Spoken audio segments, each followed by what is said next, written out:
今天教大家2款简单易做、颜值超高的开放式三明治。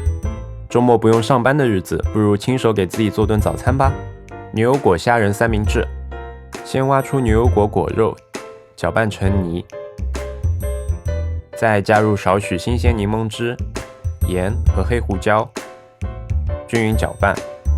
锅中烧水，烧开后关火，并小心倒入无菌蛋，让其保持旋转。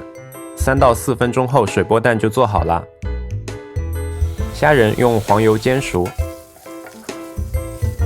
盛出备用。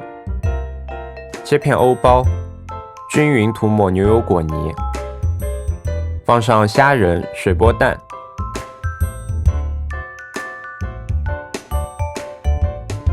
撒少许黑胡椒，并点缀罗勒叶完成。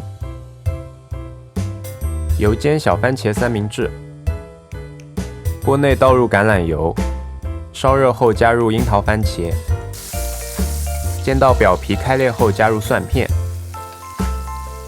盐和黑胡椒，继续煎至焦化层出现后盛出。切片欧包，均匀涂抹干酪，铺上煎完的小番茄，撒少许黑胡椒和罗勒叶碎后完成。再做一杯手冲咖啡吧。周末适合挑一款酸苦均衡的哥伦比亚产区咖啡豆，取20克咖啡豆磨成白砂糖粗细的粉末，冲洗滤纸，让其贴合滤杯，顺便预热分享壶，小心倒入咖啡粉，画圈注入40克水，水温90摄氏度，等待30秒。